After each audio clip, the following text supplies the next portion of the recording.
bienvenue à chacun, chacune, chers auditeurs, chères auditrices, tous ceux qui nous suivent sur Facebook Live et ceux qui vont nous suivre par après sur le site internet, sur YouTube. On est content de vivre ce temps de culte avec vous, même si on préférerait bien vous avoir devant nous.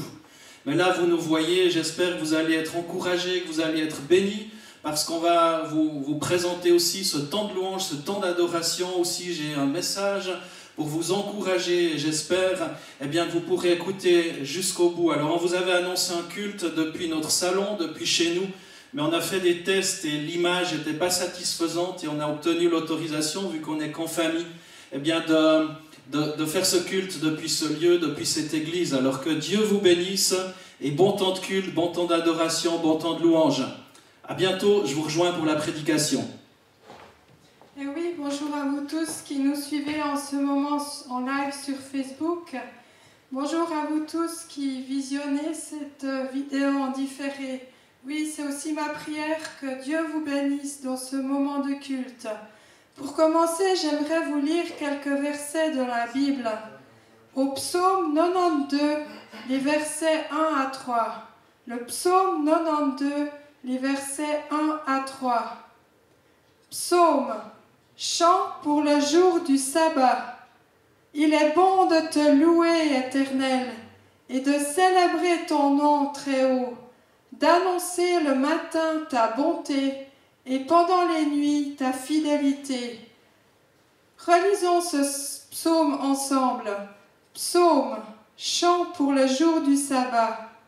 Il est bon de te louer, Éternel, et de célébrer ton nom très haut, d'annoncer le matin ta bonté et pendant les nuits ta fidélité. Maintenant, je vous invite, où vous êtes, à chanter ce premier chant avec moi. Nous voulons rendre gloire à l'Éternel. Il est notre essentiel. Si vous ne connaissez pas ce chant, écoutez-le tout simplement et lisez les paroles qui vont être projetées derrière moi sur le mur. Mais restez avec nous. Après ce chant, je vous partagerai une histoire qui m'est arrivée en ce début d'année 2020.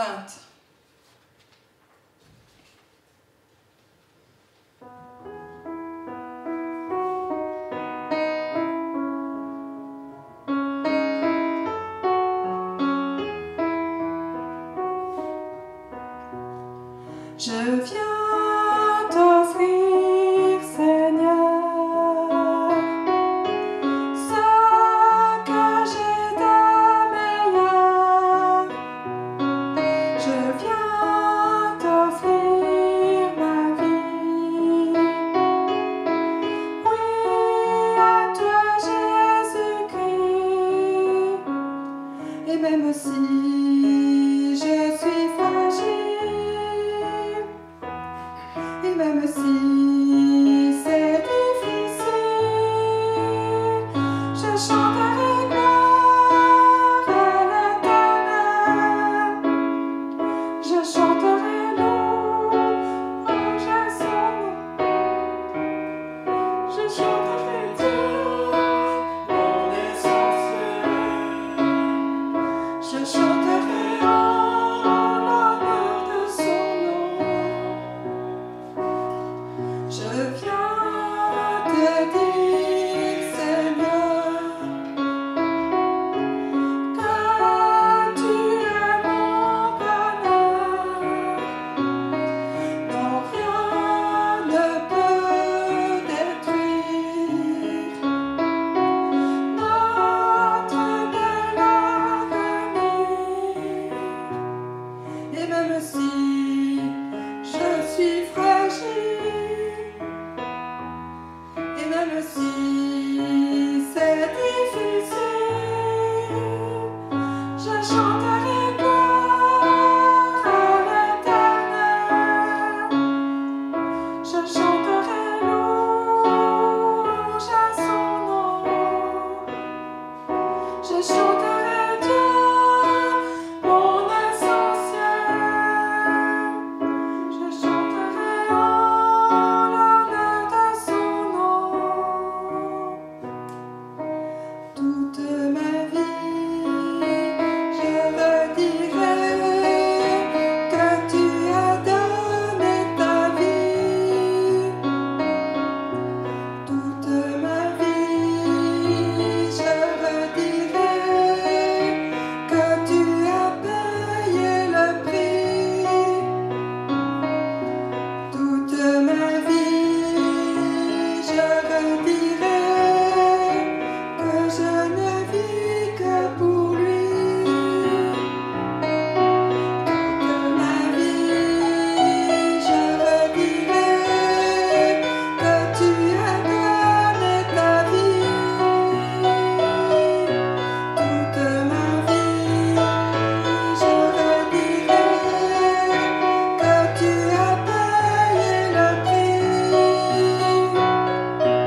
j'aimerais vous partager.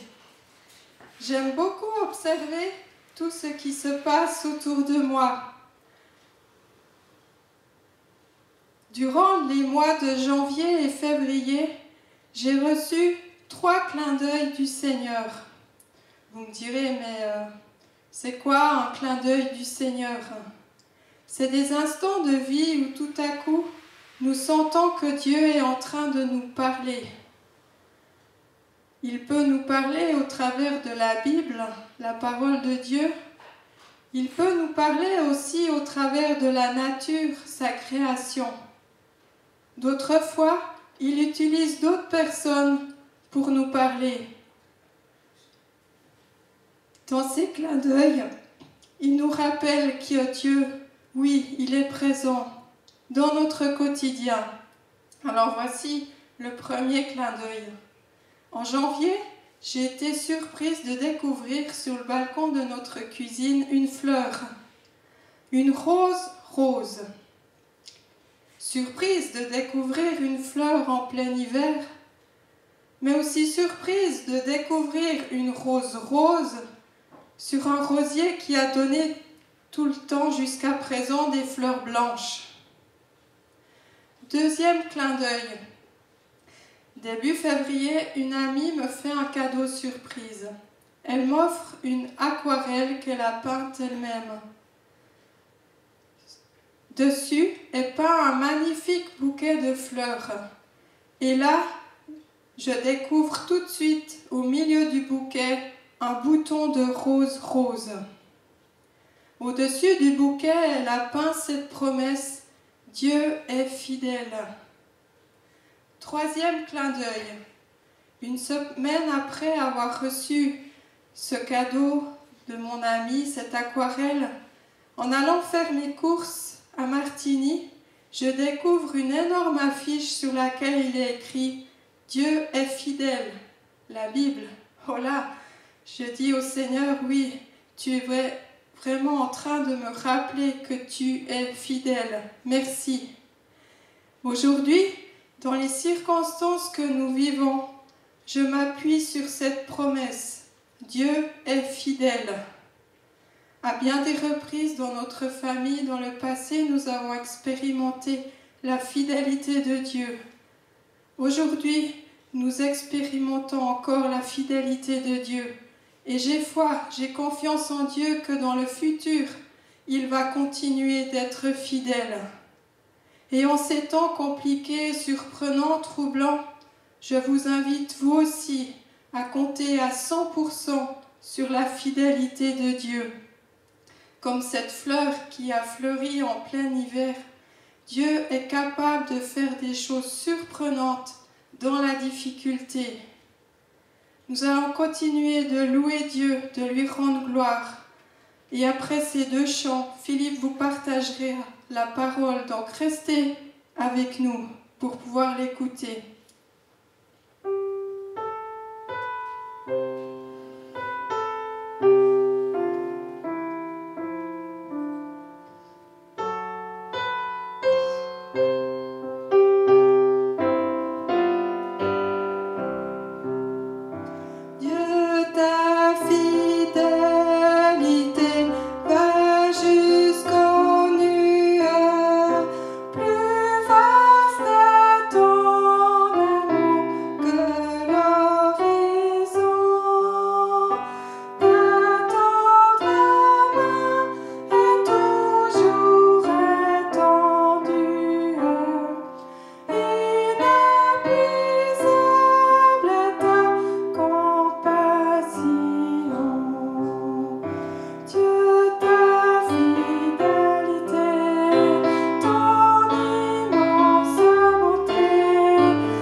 Merci parce que tu es là. Merci pour cette promesse que tu es le Dieu fidèle. Dieu, tu es fidèle.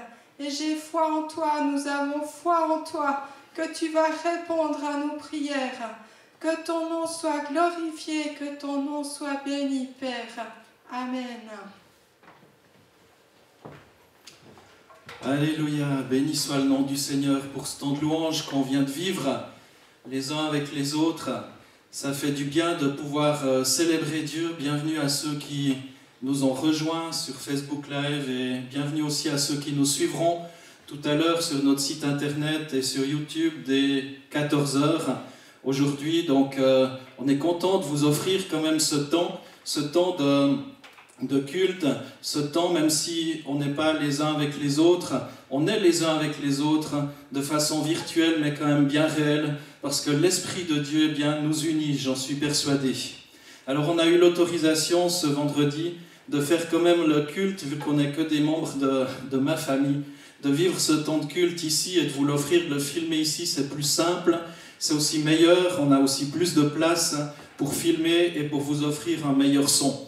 Alors, bon temps de culte, restez jusqu'à la fin. Je crois vraiment que ce message que Dieu a mis sur mon cœur, eh bien, il est là aussi pour vous encourager. Et le titre du message, vous le voyez affiché maintenant. Qui sait si ce n'est pas pour une occasion comme celle-ci que tu es parvenu à la foi? Qui sait si ce n'est pas pour une occasion comme celle-ci que tu es parvenu à la foi, mon frère, ma sœur, qui que tu sois, qui regarde ce temps de culte. Et c'est la paraphrase d'un verset biblique qu'on verra tout à l'heure. J'espère en tous les cas que vous allez bien et je vous invite vraiment à avoir les oreilles grandes ouvertes. Ces derniers temps, on entend sans arrêt cette phrase « Restez chez vous ». Restez chez vous. Et c'est le message qui ressort sans arrêt. Ce n'est pas juste une question de dire si on a peur ou pas. Je crois que tout le monde en a compris maintenant. Ce n'est pas dire j'ai même pas peur donc je m'en fiche. Non, je crois que ces règles sont importantes parce qu'elles sauvent des vies. On doit impérativement les respecter et c'est le seul moyen d'éviter la contamination et aussi de ralentir la propagation du coronavirus. Et c'est ce qui maintenant est déterminant. C'est déterminant pour chacun d'entre nous et pour qu'on puisse aussi éviter que d'autres personnes ne tombent malades et aussi que nos hôpitaux soient engorgés.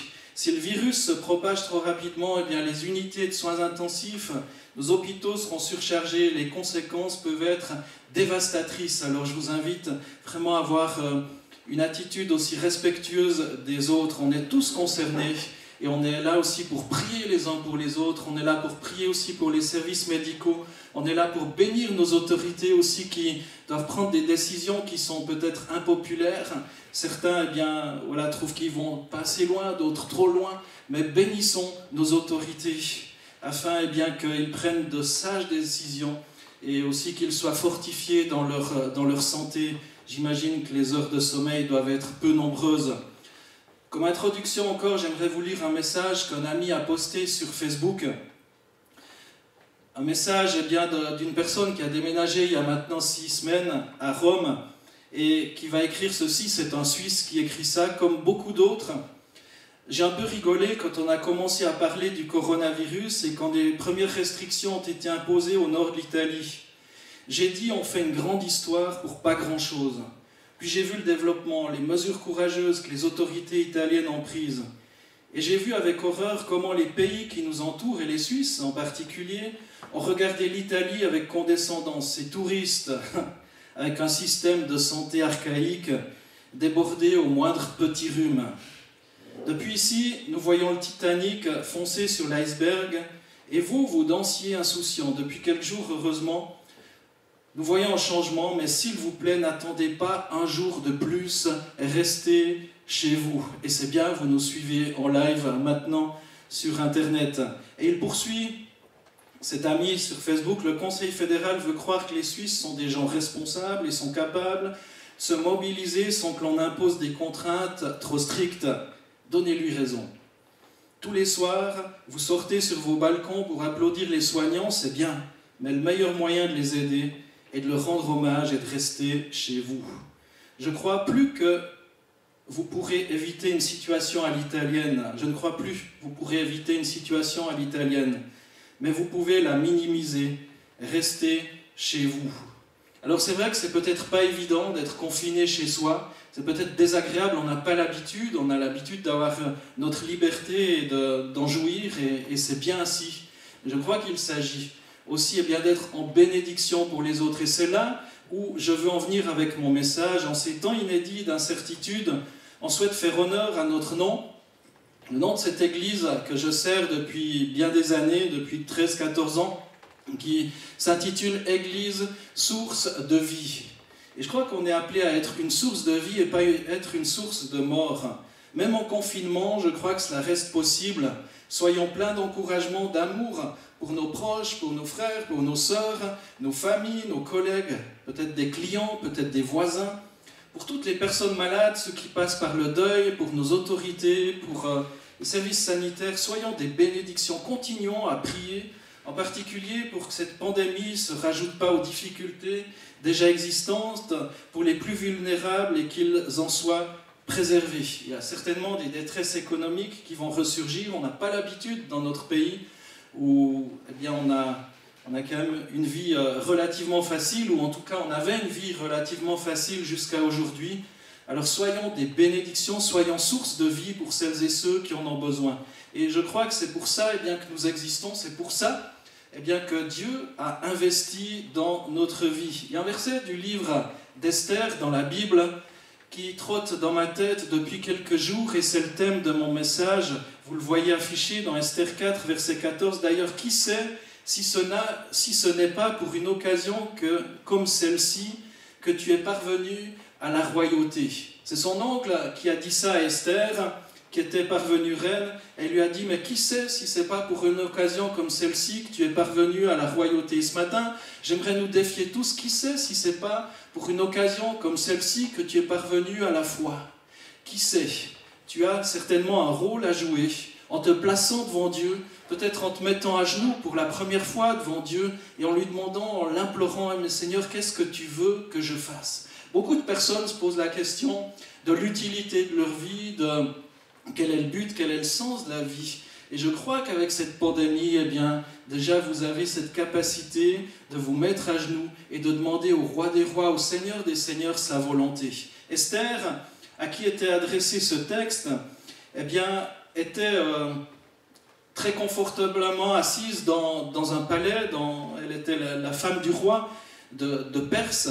Et elle venait d'un peuple, le peuple juif. Et le peuple juif se retrouvait dans une situation désespérée. Ils étaient en exil, loin de leur terre natale. Et il y avait un édit qui signait leur arrêt de mort. Quelqu'un a réussi, le Premier ministre a réussi à monter la tête du roi et à lui faire signer un arrêt de mort surtout pour tous les Juifs. Et la reine du pays, donc Esther, était d'origine juive, mais au palais royal, tout le monde l'ignorait, personne ne savait son origine.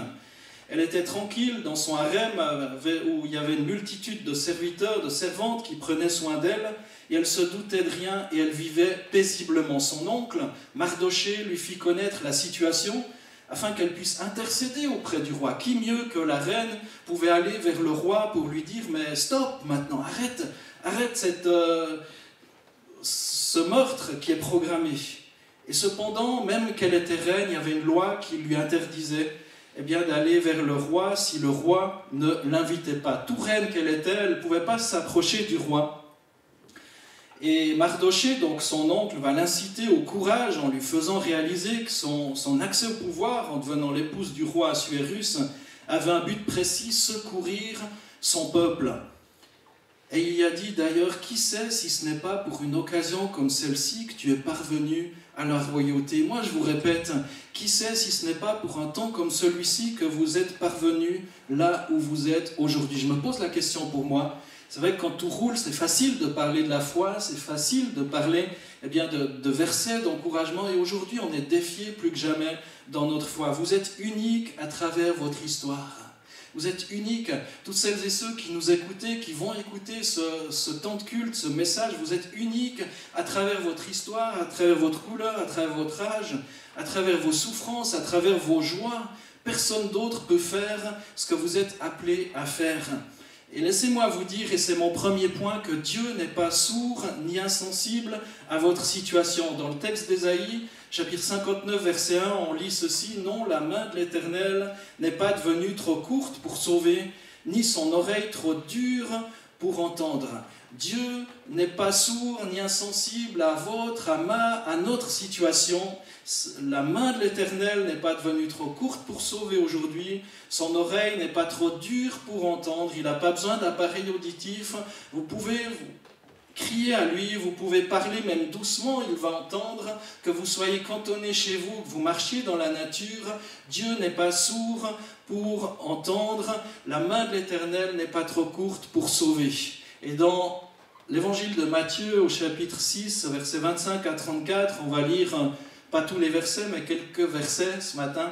Vous pouvez lire la suite chez vous, prendre une Bible, regardez dans votre Bible. On a beaucoup de temps maintenant, vu qu'on est cantonné chez nous, donc prenez ce temps, vraiment, mettez ce temps à profit pour lire ces textes de la Bible qui nous fortifient, qui nous parlent de Dieu, qui nous parlent de Jésus, qui fortifient notre foi. Et on a l'occasion maintenant, avec ce drame qui frappe toute la terre, eh bien, de mettre notre foi en action. C'est plus juste des paroles, c'est plus juste des théories, mais notre foi est appelée à être mise en pratique. Dans Matthieu 6, verset 25, je commence à lire. Voilà pourquoi je vous dis, ne vous inquiétez pas au sujet de la nourriture et de la boisson dont vous avez besoin pour vivre, au sujet des vêtements dont vous avez besoin pour votre corps. La vie est plus importante que la nourriture et le corps plus important que les vêtements, n'est-ce pas? Regardez les oiseaux. Il ne sème ni ne moissonne, il n'amasse pas de récolte dans des greniers, mais votre Père qui est au ciel les nourrit. Ne valez-vous pas beaucoup plus que les oiseaux? Qui d'entre vous parvient à prolonger un peu la durée de sa vie par le souci qu'il se fait? Et c'est bien vrai, qui peut améliorer son quotidien, améliorer sa vie par le souci qu'il se fait? Souvent, le souci pourrit notre vie. Le souci nous empêche d'agir avec sérénité. La crainte nous pousse à faire des choses qu'on regrette parfois par la suite. Je poursuis au verset 31. Ne vous inquiétez donc pas en disant « Qu'allons-nous manger ?» Aujourd'hui, en regardant les rayons vides, parfois dans certains magasins où on voit que certains ont fait des surstocks, je pense que beaucoup sont dans ce souci et se disent « Mais qu'allons-nous manger ?» Et c'est une préoccupation qui est là. Mais la Bible nous dit, ne vous inquiétez donc pas en disant qu'allons-nous manger, qu'allons-nous boire, qu'allons-nous mettre pour nous habiller. En effet, les gens qui ne connaissent pas Dieu cherchent tout cela sans arrêt. Mais votre Père qui est au ciel sait que vous en avez besoin. Au verset 33, préoccupez-vous d'abord du royaume de Dieu et de la vie juste qu'il demande, et Dieu vous accordera aussi tout le reste. Ne vous inquiétez donc pas du lendemain. Le lendemain se souciera de lui-même. À chaque jour suffit sa peine. Ce message que je vous adresse ce matin, c'est vraiment un message pour vous encourager à placer votre confiance en Dieu. Cherchez premièrement le royaume de Dieu et sa justice, et tout le reste vous sera donné en plus. Ça ne veut pas dire qu'on n'a pas travaillé, ça ne veut pas dire qu'on ne doit pas faire le nécessaire. Ce n'est pas ça que je suis en train de dire, mais je suis en train de vous dire, mais focalisez votre attention à la bonne place. Placez votre attention au bon endroit. Désirez-vous être débarrassé de l'inquiétude? Alors faites confiance à Dieu. Ce passage qu'on vient de lire est une série d'instructions données comme antidote à la peur du temps présent. Et Dieu sait combien je me fais parfois du souci. Je me souviens lorsque j'étais en fin d'apprentissage, j'avais les examens qui étaient là et j'étais persuadé que j'allais échouer à ces examens, tellement inquiet que juste avant l'examen pratique qui durait 8 heures de temps, j'étais seul avec 2 experts là, et complètement timide, complètement bloqué.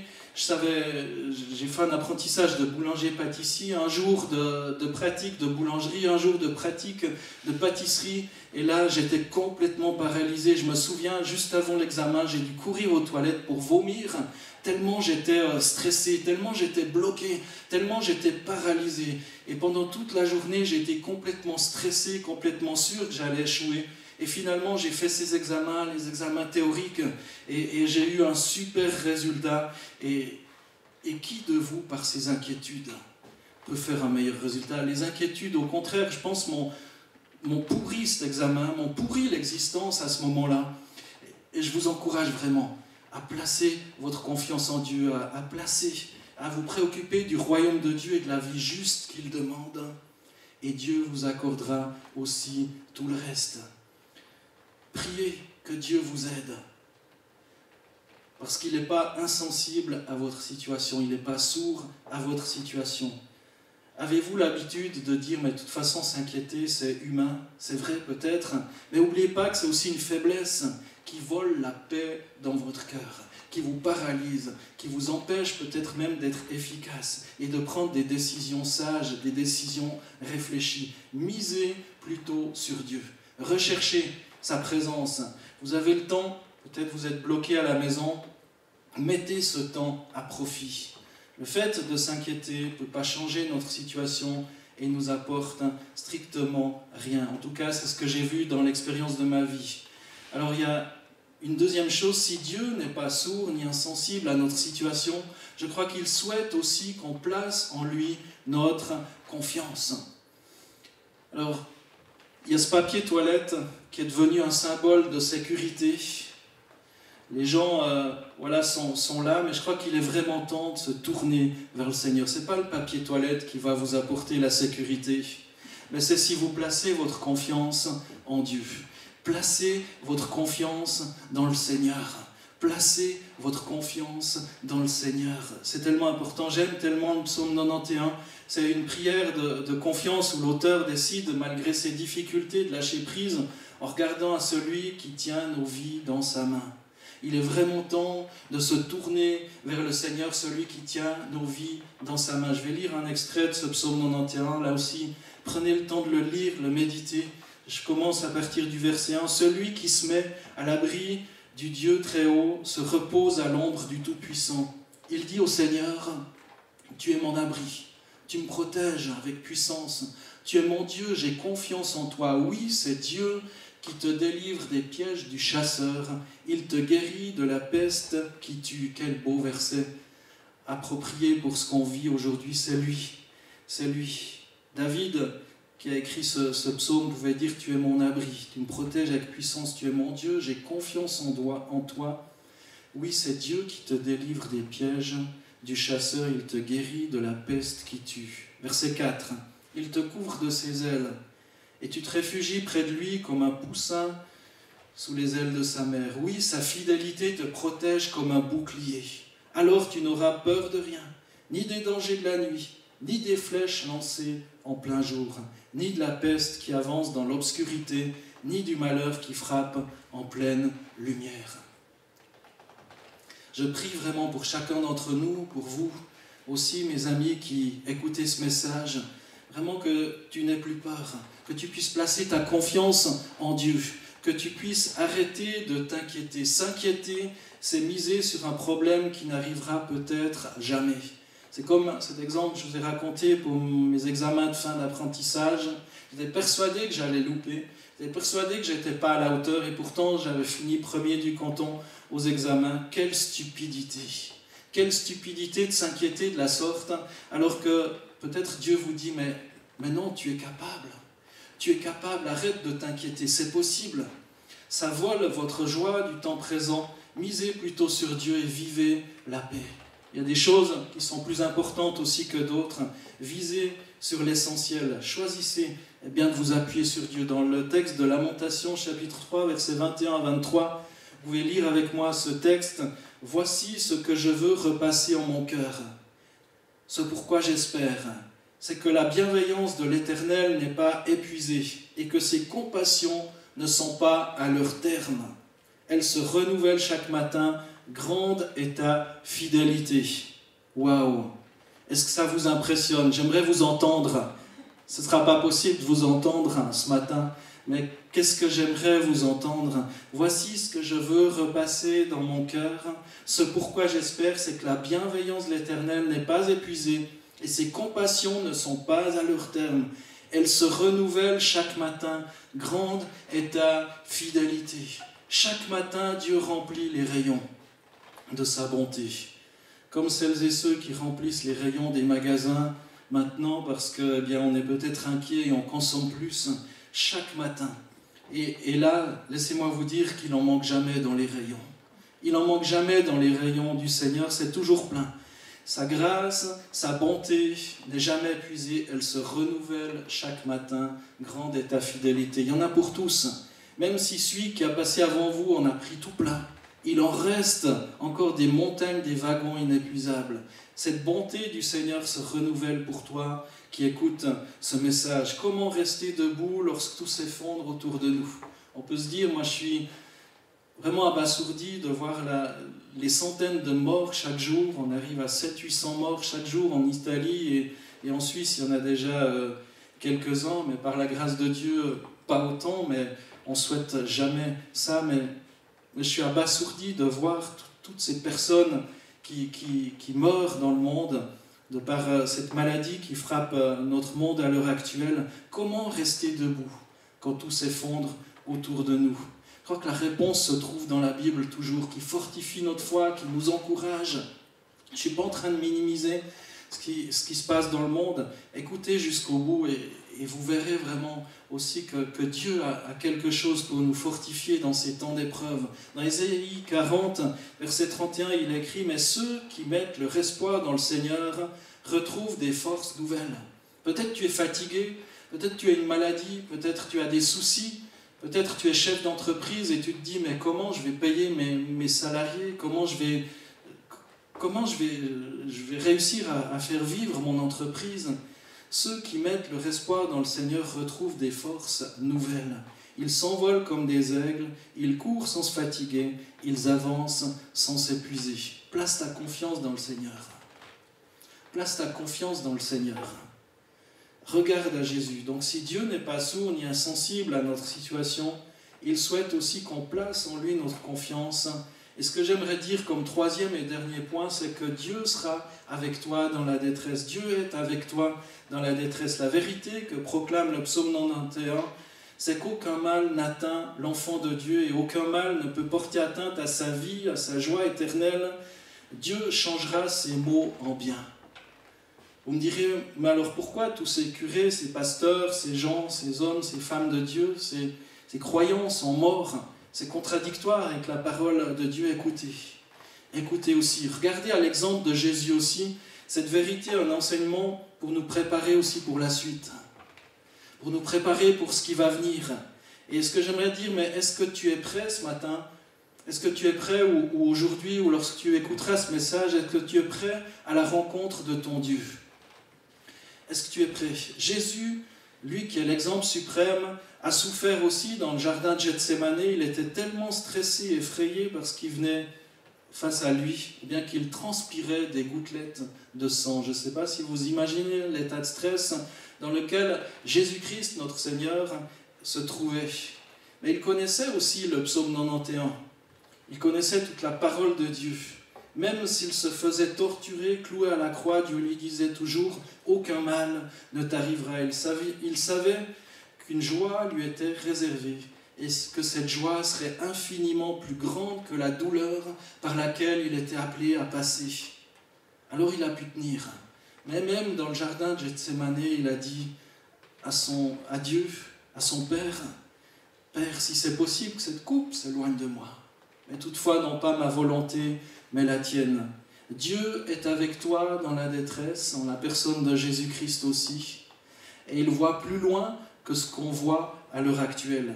Et si cette vérité est gravée dans notre cœur, si on sait d'avance que tout ce qui nous arrive ne pourra pas porter atteinte à notre joie, à la vie qui nous est réservée, eh bien on pourra tenir, nous aussi. J'ai entendu hier ce témoignage d'une personne qui vit proche de l'Italie, et c'est toute une équipe médicale qui ont reçu un patient, pas comme les autres, atteint du coronavirus dans un hôpital italien. C'est un pasteur atteint du coronavirus qui a dû être hospitalisé. Ce pasteur était différent que les autres patients parce qu'il est venu avec sa Bible. Il était avec sa Bible et même malgré ses difficultés respiratoires, il n'a pas dû être intubé. Il avait toujours sa Bible et il lisait sa Bible et les médecins qui croyaient pas en Dieu, le service médical, les infirmières qui croyaient pas en Dieu, avaient un petit sourire aussi au coin et tout à coup, ça a changé l'atmosphère de l'hôpital. Et ce témoignage, c'est un des médecins totalement athée à la base, et bien, qui a entendu ça et qui en témoigne et qui dit petit à petit dans toute l'équipe du service médical, ça a changé l'atmosphère. Et ce médecin a commencé à se rendre compte que Dieu existe parce qu'il y avait une personne qui était au bon endroit, au bon moment. Même si elle était atteinte dans sa santé, j'ai entendu ce témoignage de ce médecin, d'un ami qui est au Tessin et qui a entendu de ce médecin ce témoignage, que tout à coup la foi est venue dans cet hôpital. Les infirmières, les médecins ont commencé à voir aussi certains changements, à voir des choses qui se passaient. Et peut-être que ce pasteur a été atteint dans sa santé, justement, pour une occasion comme celle-ci, qu'il est parvenu dans cet endroit, afin que des hommes et des femmes entendent parler de Jésus-Christ et de son amour. Vous direz, oui, mais pourquoi il est malade? Eh bien justement, parce que Dieu voit plus loin, parce que Dieu a pitié de toi. Peut-être ce matin, ça te fait ricaner d'entendre ça, tu te dis, ouais, Dieu, il n'existe pas vraiment. Mais ce matin, tu peux choisir aux promesses de la Bible. Tu peux choisir de croire aux promesses de la Bible. Peut-être que la douleur va être là, comme ce pasteur qui a été hospitalisé en Italie ou d'autres que je connais. Peut-être que la souffrance sera là aussi. Peut-être que les difficultés seront là, mais aucun mal ne pourra t'atteindre, parce que Dieu voit au-delà, Dieu voit à ton éternité. Laissez-moi vous raconter encore le témoignage d'un homme qui est né en 1862, pendant la guerre, qui est né en 1837. Moody, son père est mort alcoolique, charmante vie. Sa mère est devenue veuve à 36 ans avec 7 enfants et elle était enceinte de jumeaux. Dwight Moody était le plus jeune. Il a commencé à travailler à l'âge de 13 ans et un oncle pasteur est venu les aider. Moody a pris conscience de Dieu et a commencé à le chercher dans sa détresse. Vous imaginez sa vie. Il n'avait plus de père. Sa mère était la veuve avec 9 enfants et son père est mort alcoolique. Quelle image! Moody a dit « J'ai longtemps prié pour obtenir davantage de foi, m'imaginant qu'un jour j'en serais rempli aussi soudainement que la foudre s'abat sur un arbre. Mais rien ne s'est produit jusqu'au jour où j'ai lu que la foi vient de ce que l'on entend, et ce qu'on entend vient de la parole de Christ. J'ai ouvert ma Bible et je me suis mis à l'étudier sérieusement afin de mieux connaître mon Dieu. Depuis ce jour-là, ma foi n'a cessé de croître. » En 1862, pendant la guerre civile en Amérique, il va courir au milieu des champs de bataille en demandant aux mourants s'ils étaient chrétiens.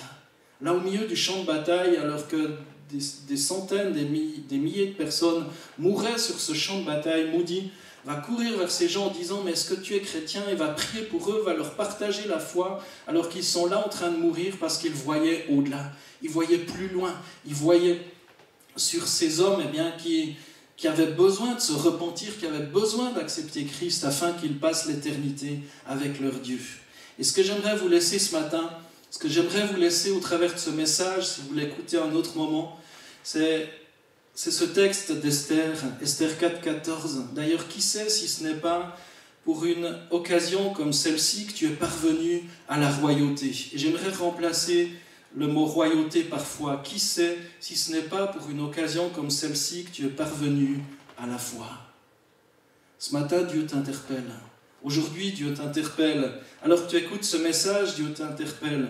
Expérimenter la présence et l'amour de Dieu au cœur même de la détresse peut faire de toi une personne courageuse comme Moody, qui était prêt à aller au milieu du champ de bataille pour partager l'amour de Dieu, même risquer sa vie pour le nom de Jésus, que le nom de Jésus soit connu. On se bat donc sans peur, sans crainte, et c'est dans la tranquillité, la joie qu'on donne les promesses de Dieu et qu'on trouve notre force. Soyez courageux, mes amis. Partagez votre amour, partagez votre foi. Peut-être vous ne pouvez pas le faire de façon directe, mais aujourd'hui on a la possibilité de se téléphoner. Aujourd'hui on a la possibilité de s'écrire une carte. Aujourd'hui vous avez la possibilité d'encourager quelqu'un. Faites-le. Faites-le. J'espère que la description de la protection que Dieu donne à ses enfants t'a donné envie ce matin, t'a donné envie aujourd'hui. J'espère que tu as envie de faire l'expérience de la vie et de la joie éternelle et complète et comblée qu'on trouve en Jésus-Christ. Alors si c'est le cas, la porte est ouverte, peu importe ce par quoi tu es passé, peu importe ce que tu as fait, peu importe qui tu es. Laisse-moi te lire ce texte de Romains 10, verset 9. Si de ta bouche tu affirmes devant tous que Jésus est le Seigneur, si tu crois de tout ton cœur que Dieu l'a ramené d'entre les morts, tu seras sauvé. Si tu places ta foi en Jésus-Christ pour te sauver et renoncer à tes propres efforts pour te sauver toi-même, tu auras aussi accès à ce plus grand don qui existe, le don de Jésus-Christ lui-même. Romains 10, 9, je le relis, si de ta bouche tu affirmes devant tous que Jésus est le Seigneur, et si tu crois de tout ton cœur que Dieu l'a ramené d'entre les morts, tu seras sauvé. Ce n'est pas moi qui le dis, c'est la Bible, la parole de Dieu au travers de la bouche de l'apôtre Paul.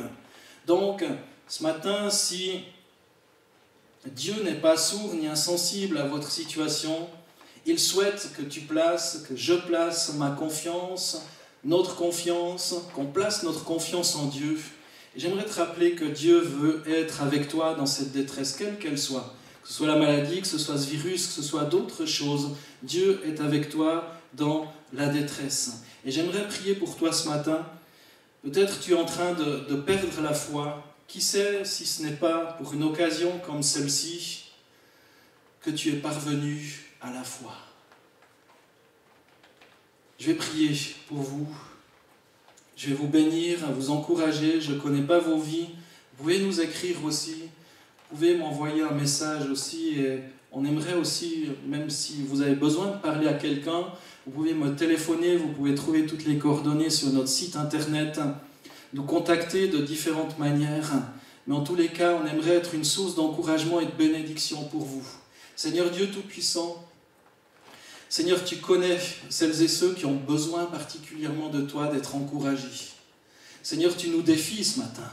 Qui sait si ce n'est pas pour une occasion comme celle-ci qu'on vit, eh bien qu'on est parvenu à la foi.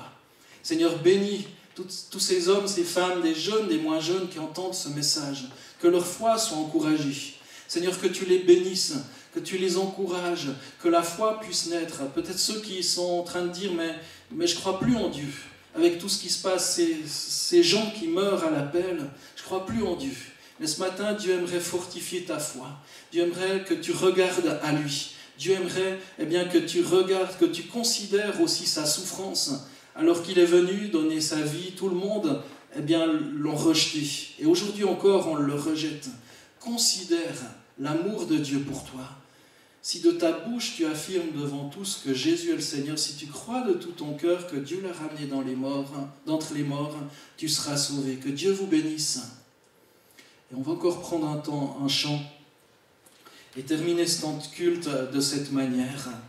Réfléchissez à ce qui vient d'être dit, chantez avec nous. Vous pouvez le faire puis chez vous. Certains disent « Ah, j'aime pas chanter, peut-être parce qu'on a peur des canards. » Eh bien, chez vous, c'est pas grave. Ça vous fera une bonne nourriture pour tout à l'heure. Mais chantez, chantez les louanges du Seigneur. Adressez-vous à lui de tout votre cœur. Avant de chanter ce dernier chant, j'aimerais relire ce texte de Lamentation 3, les versets 21 à 23.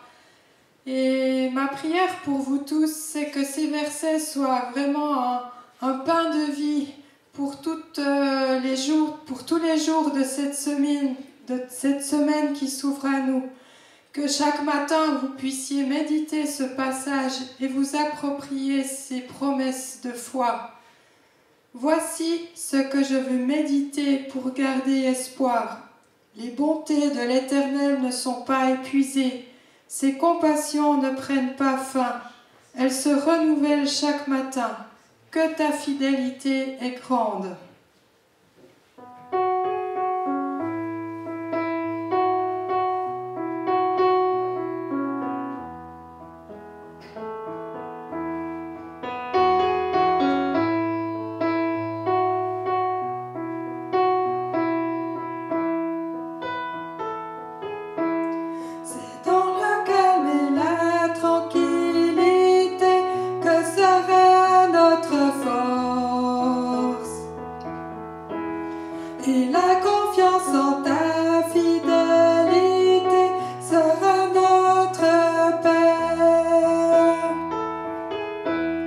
C'est dans le calme et la tranquillité que sera notre force. Et la confiance en ta fidélité sera notre paix. Nous avons tant de peine à croire en tes promesses et à ne pas compter sur nos propres efforts. Nous avons tant de peine à croire en tes promesses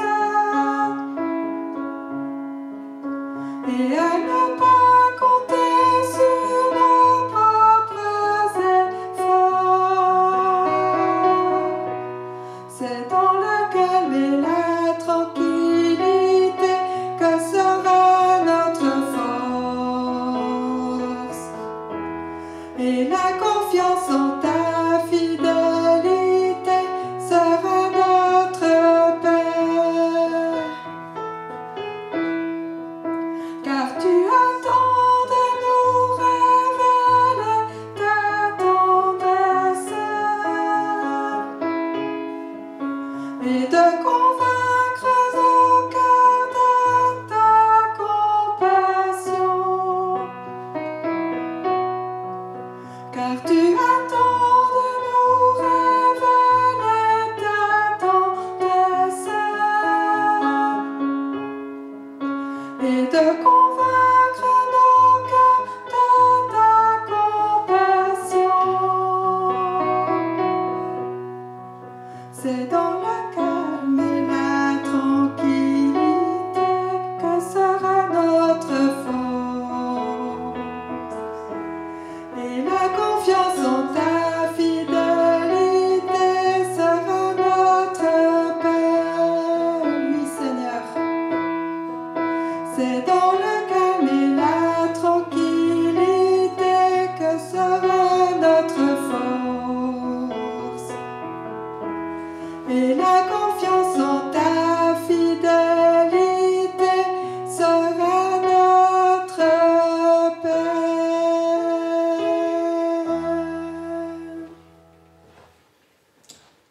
Amen. Eh bien, notre Dieu, merci pour ce temps de culte.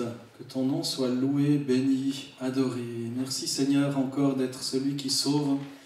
Seigneur, celui qui guérit. Seigneur, celui qui prend soin de toutes ces personnes malades. Seigneur, celui qui console aussi toutes les personnes qui sont dans le deuil.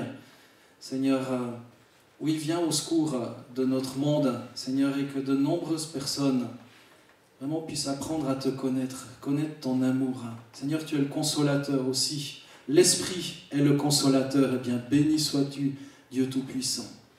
Seigneur, bénis tous ceux qui ont entendu ce message. Seigneur, que ton amour, Seigneur, soit gravé dans leur cœur et ta bénédiction soit déposée sur leur vie. Dans le nom de Jésus, j'ai prié. Amen. Merci à toutes celles et ceux qui nous ont suivis encore. Je vous souhaite un bon dimanche, une bonne semaine. Ou alors, si vous regardez ça en différé, eh bien que Dieu vous bénisse et qu'on soit des bénédictions les uns pour les autres. Merci aussi à Timothée, Lydia et Rebecca qui ont participé à ce temps de culte, à l'organisation de ce temps de culte. À bientôt, à dimanche prochain en tous les cas. Au revoir.